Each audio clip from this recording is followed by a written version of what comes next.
As we delve deeper into the world of clinical research, a revolution is taking place. Decentralized clinical trials, or DCTs, are transforming the landscape of traditional methodologies. These innovative approaches are bringing trials directly to patients, breaking down barriers of distance and accessibility. When we look at the industry, the clinical trial fundamentally hasn't changed much over the last several decades, really.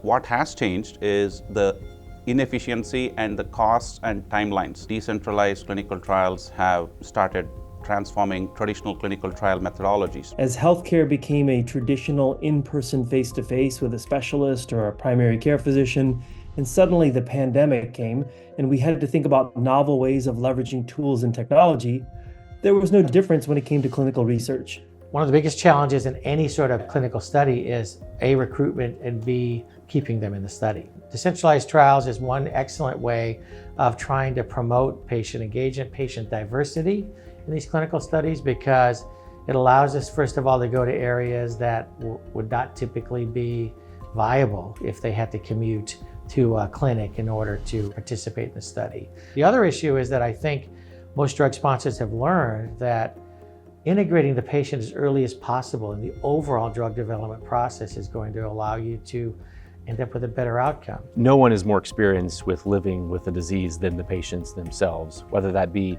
what are the benefits or the endpoints that would be meaningful to them, or certain procedures and processes that they would take part in a clinical trial. There's a lot of innovative approaches in clinical trials these days with regards to maybe more decentralized trial practices or digital health technologies. And it's important to understand from patients sort of what their experience would be with those. For some of us, we would prefer a telemedicine visit rather than taking half day or a full day off from work to visit a clinical site or a hospital. A quick check-in via an app or a virtual telemedicine visit, that for some people might even be preferred and, more comfortable for them than going in person. Hybrid, traditional, decentralized are different flexible options for ensuring patient centricity, but not necessarily a new type or a different type of clinical trial. The fundamentals of clinical trials haven't changed and should not change for good reason.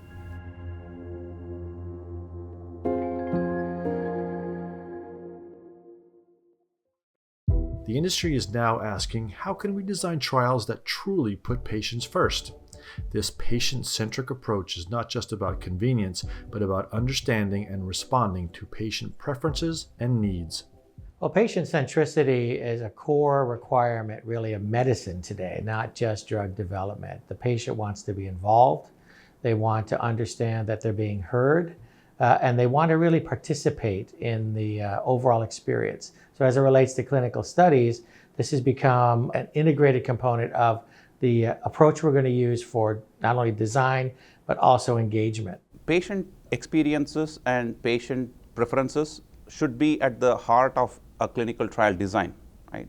But very few clinical trials are designed that way.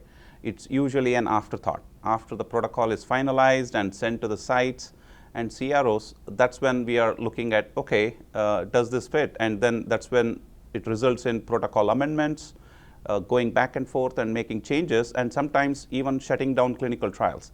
In this day and age, that's just not acceptable at such a late stage in phase 3, when 5 million people in sub-Saharan Africa are without a treatment with sickle cell disease.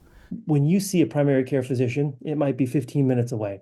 When you see a specialist, it might be 60 minutes away. But on average, when an individual seeks to do clinical research, they have to change their pattern of care towards moving to likely an academic medical center. And on average, it's more than 90 minutes away from where an individual lives. So if you're not using some form of design up front, engaging and listening, you're not going to know that that individual needs to have public transit. Is it near a bus path? What do I do with daycare if I take time off work because I need additional visits than I would for care delivery that I need for clinical research?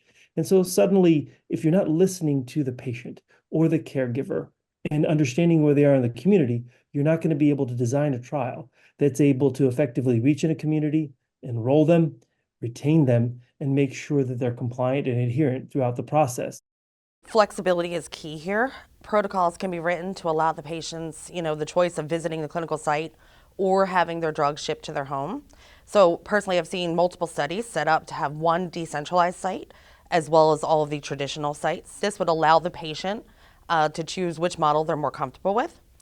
I really think too that in the DCT model, just like the face-to-face visit, the virtual check-ins need to be scheduled for adequate time and allow the patient to ask any questions they have, express any concerns, and develop the relationship with the study team. So again, it goes back to building trust and being comfortable with the people that are providing your care.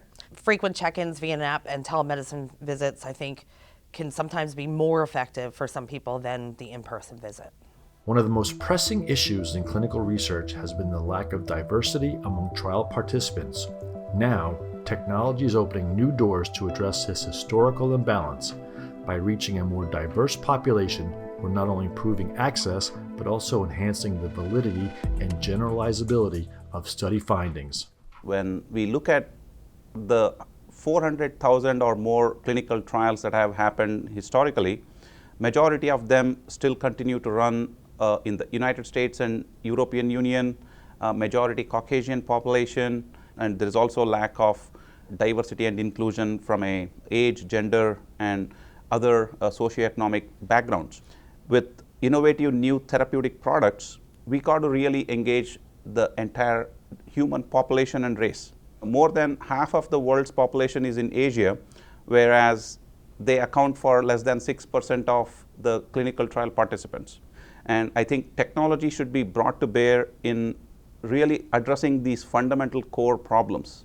FDA has published a number of guidances to promote inclusion of underrepresented populations in clinical trials and to help facilitate generalizability of the medical product's efficacy and safety findings to the intended population. These guidances specifically address enrollment of children, pregnant people, older adults, and ethnic and racial underrepresented populations. It's important to remember that individuals who are underrepresented in clinical trials may disproportionately live in areas without access to clinical research facilities. Some individuals may not be familiar with new technologies, and others may not have broadband access. So it's very important to assess these issues before using a proposed technology and to mitigate these risks using various strategies before the clinical trial begins. Regardless of the technology, patients need to be able to feel comfortable with their healthcare providers, and there has to be that trust. Listening to diverse patient communities about their concerns and suggestions for recruiting more diverse participants is the first step. We have to listen and we have to act. A lot of studies still don't report race as part of their study findings. It's just unbelievable to me. We need to change that. And being transparent about the recruitment methods and doing everything we can to increase the participation is vital. In reading some data, there's so many studies where we're studying 10 maybe Asian patients and 10 African American patients, but then we look at 290 white patients. So that's not adequate. And increasing the diversity in those participants is critical to the validity and the generalizability of the study data. Wearable technology is at the forefront of this revolution, offering unprecedented opportunities for data collection and patient monitoring. These devices are providing researchers with real-time, continuous data, but their adoption also brings new challenges to navigate. Wearables allow us to potentially go after populations which could be meaningful in the particular disease state we're going after, and if they're in remote areas, they're rural areas out there. And I think it's given us a knob that we never had before. Digital health technologies, including wearable technologies, can collect data much more frequently and quickly than scheduled trial visits, sometimes even continuously. These technologies can collect biometric information, heart rate, sleep patterns, hormone levels, to name a few. And they may be able to identify adverse events faster than intermittent monitoring.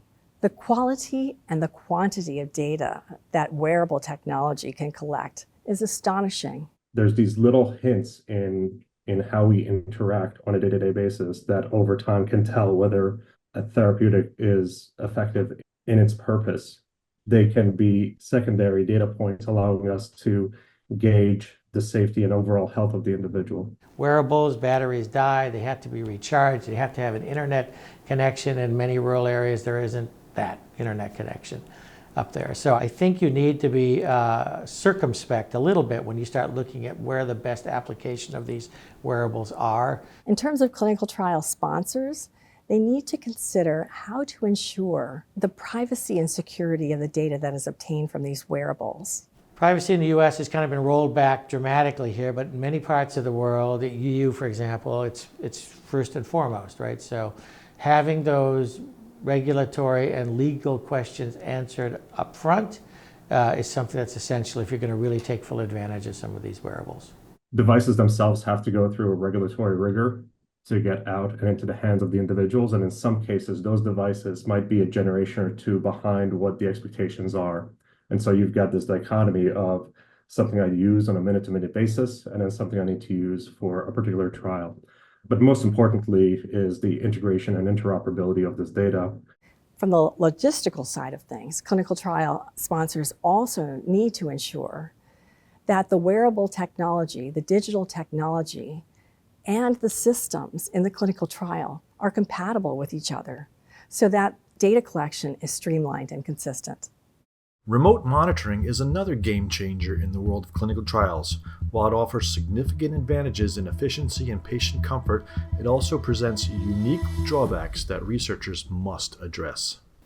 The convenience of remote monitoring for participants cannot be overstated.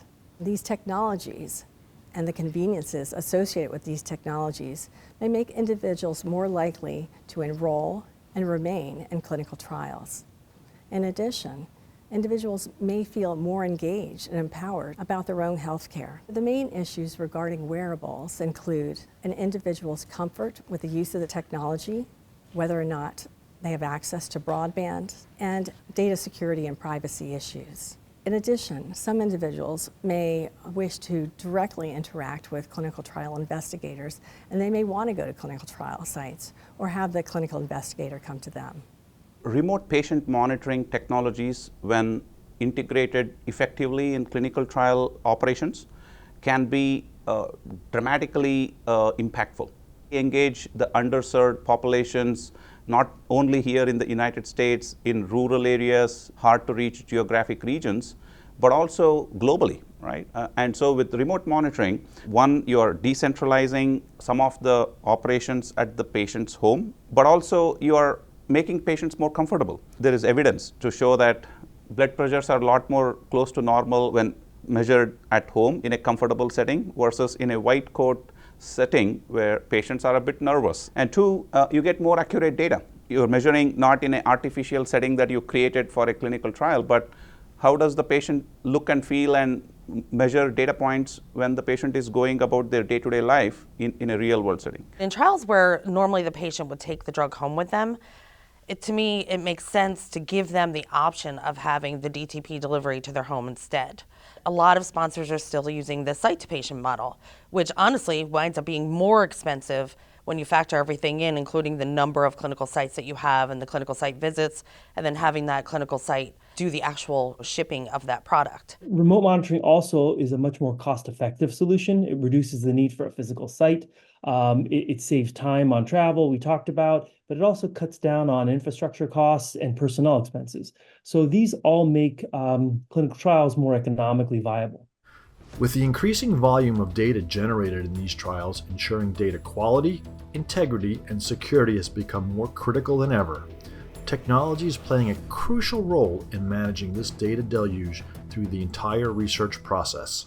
Any clinical study, any drug development, drug sponsor needs to have data management at the forefront of their strategy, because this is what's going to allow you to actually buy velocity. If you think about it, we're an industry where 9 out of 10 drugs don't make it to market, which is kind of extraordinary, right? This is why it takes so long and it costs so much, because we back the wrong horse 9 out of 10 times, right? And so today we're finding predictive models are helping us get ahead of that. QSP being done at the molecule selection phase to try and mimic and predict whether we're going to have a toxicological issue as we move through the clinical process. Managing that data in a very efficient way is really first and foremost, but having the data quality infrastructure to effectively satisfy ourselves that things like data hygiene are taken care of. If there's data obsolescence or errors that take place that could ultimately confound the study because of the way the study was executed or something along those lines, these are issues you can anticipate with a really strong data quality infrastructure around that. So this is an area that we often forget to concentrate on, but it really is essential to taking advantage of the full capabilities of the technology we're putting in place. Data integrity, data management, data processing, archiving, and over time, the destruction of that data.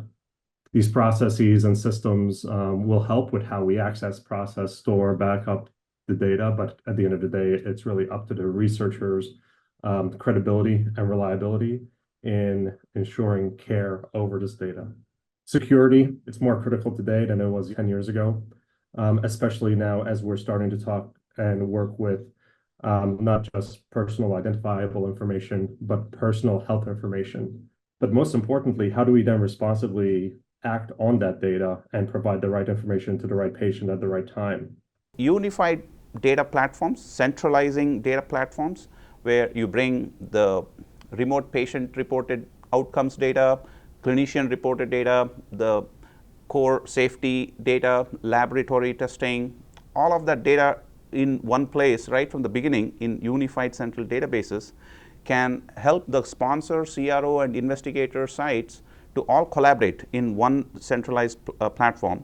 Now, there is fewer systems to monitor for quality and compliance, and you can monitor in real time as the study is progressing and identify issues early and take corrective action, preventive action much before it's too late.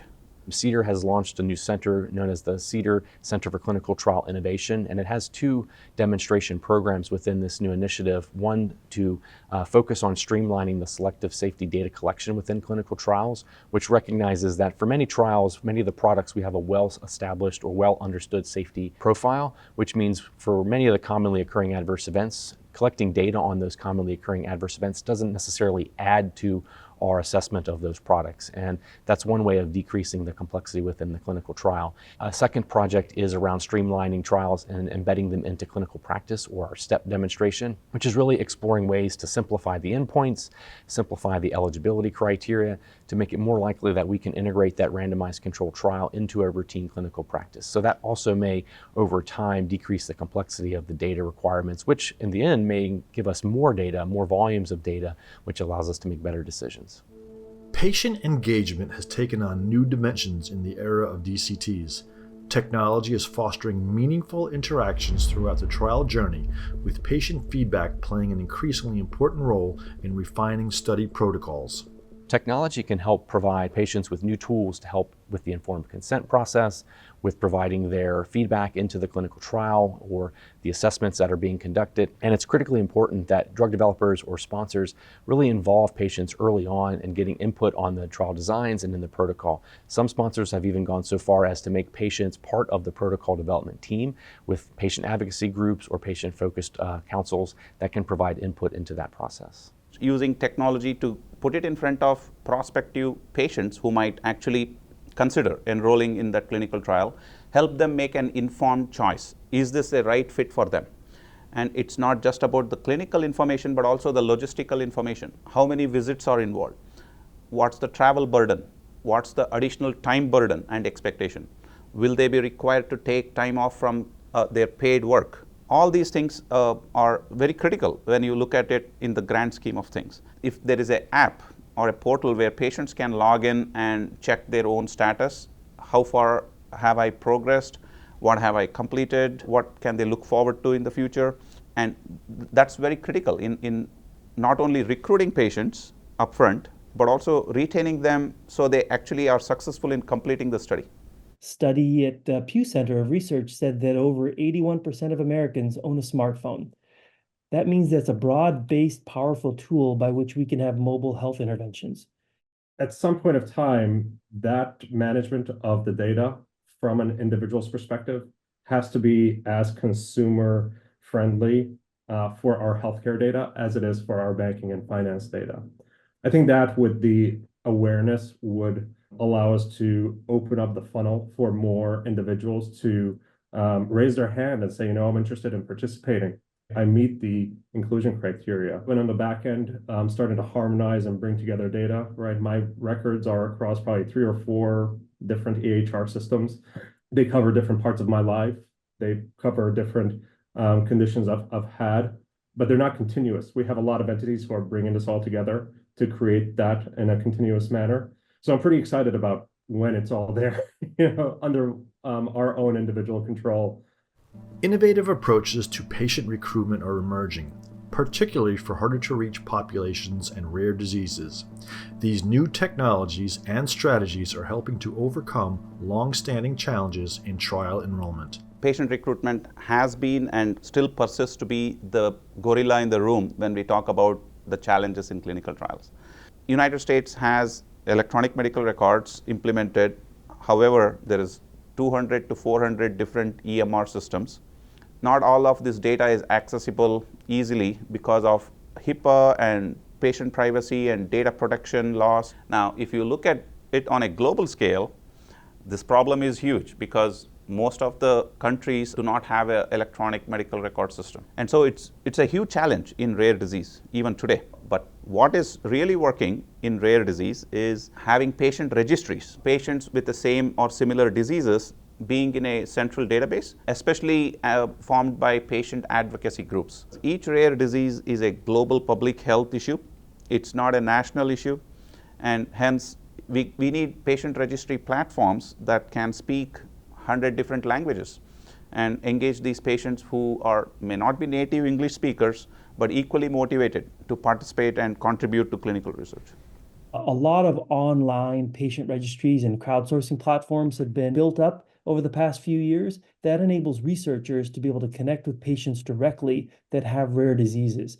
And so if I feel like my loved one or I may be eligible or might have a certain rare disease, I now have a user group. I register. I may be eligible for a trial, if not today, maybe tomorrow. If my condition changes, maybe the day after tomorrow. So these groups have really pulled together. These platforms like Patients Like Me are an example, and it allows individuals to share health data for research purposes, and it actually facilitates the recruitment process for those rare conditions.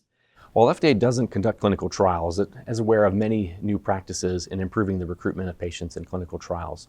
For example, decreasing some of the complexity in clinical trials to enable those to be conducted at community practices or federally qualified health clinics is one way of increasing recruitment by just increasing the access of patients to local providers and local clinical research. In addition, there are novel approaches such as leveraging social media or social influencers in order to increase recruitment. There's tools such as artificial intelligence and machine learning that can allow us to go through and mine or analyze real-world databases such as electronic medical records to very rapidly identify patients, which can ultimately hopefully increase the number of patients that are being recruited for clinical trials. We historically always think about urban, suburban, rural, but it really applies beyond the US into global settings and where you're getting into populations that have been remote for a period of time or have been insular. You need to be able to find those kind of rare orphan diseases and have applicability, and you need to find the populations. Once you find the populations, curate that population, garner interest, build trust, build a community of research so that individuals will trust that, come on board, and stay on board to be able to advance science.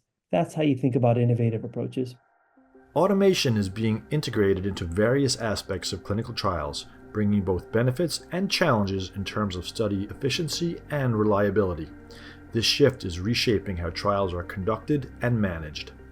So when we talk about protocol design and writing, site selection and monitoring, patient recruitment, clinical data management, data analysis and reporting, these are very specialized functions that have to be performed in each clinical trial, and usually they end up using multiple tools in each of these buckets. Automation is being explored in many ways to help improve clinical trials. A great example of this is in streamlining study startup and decreasing the burden of conducting the clinical trials. Generative AI in particular is a very useful tool at the development of protocols and subsequent resources and information aids that can be used to give information to the study site personnel to help them with the stand-up process of their clinical research. The informed consent process, maybe through the creation of translations, still requires some validation, or through chatbots, which allows the patients to get more information to be more informed on their decisions to participate in the clinical trial. All of these tools can hopefully decrease the burden and improve or streamline the efficiency of clinical trials.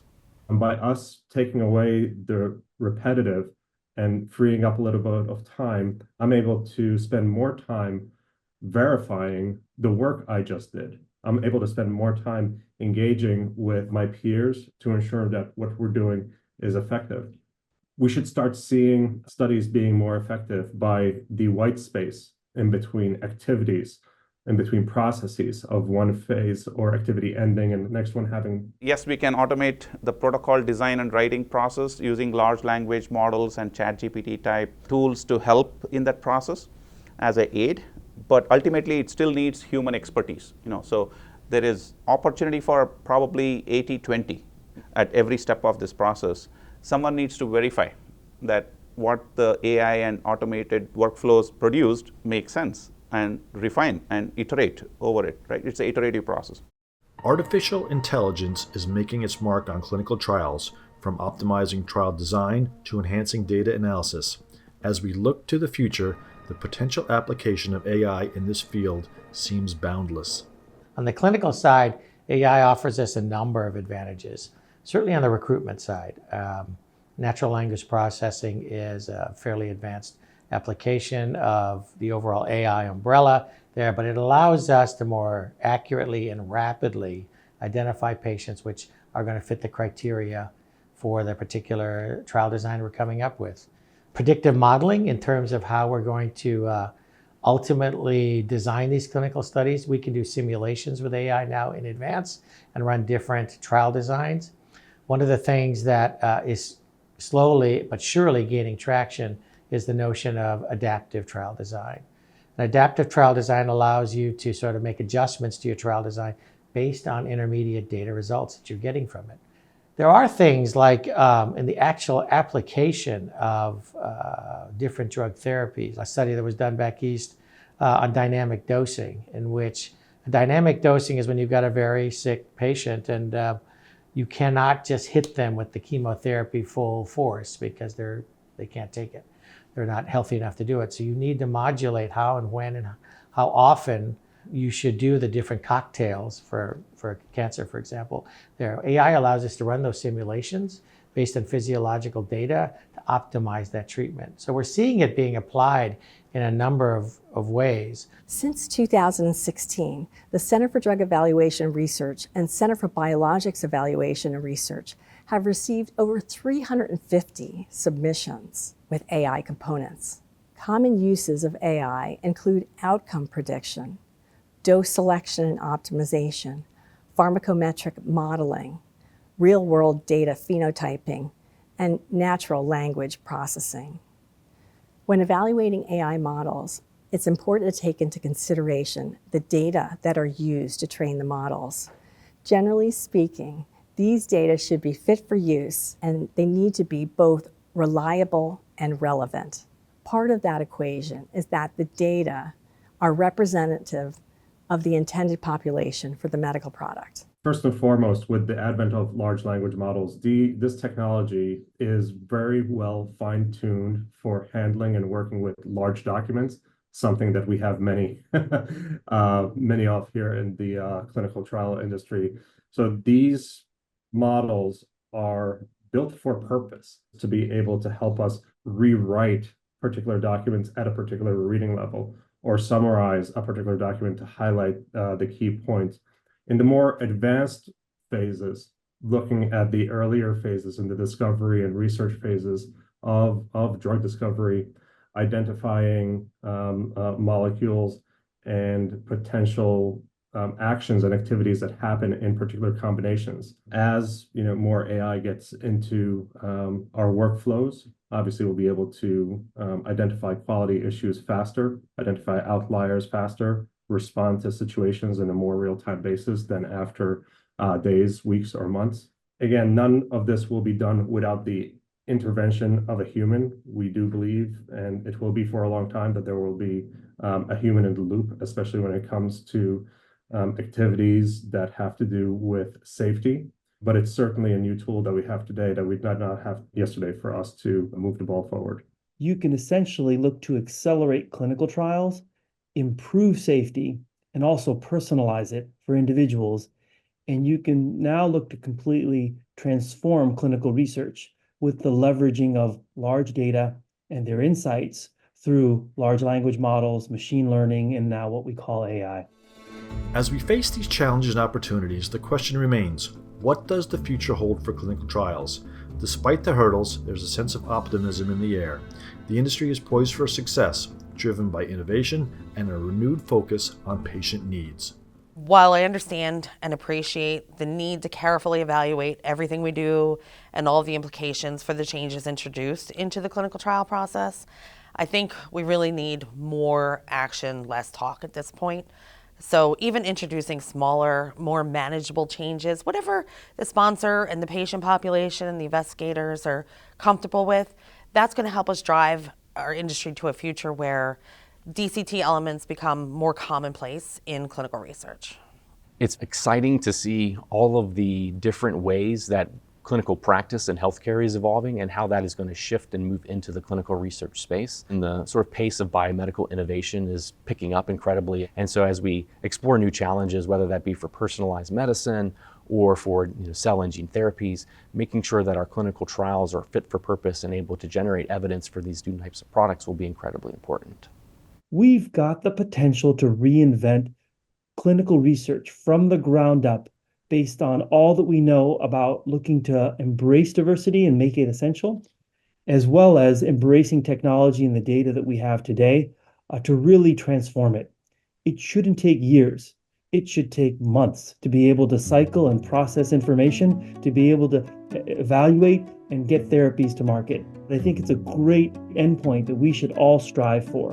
What I think this industry is now embracing is adoption of meaningful technology, AI, automation, and efficiency, which can really drive the next generation of smaller, emerging, innovative, nimble biotech and pharmaceutical companies that are bringing some novel therapeutic modalities like antisense oligonucleotides or cell and gene therapies. What we need is will to change the status quo, to challenge traditional methods and adopt how we can innovate and embrace modern clinical trial methodologies and technology platforms which can really revolutionize the way we conduct clinical trials. The compute power that we have with these support vector machines and these quantum computers have changed the game in terms of our ability to do more with AI. The application and the benefits of what these tools can do today, not only in doing what we do currently better and more reliably, but also potentially giving us the ability to look forward and anticipate things so we can build them into our clinical trial design. I think the future is nothing but great and fantastic.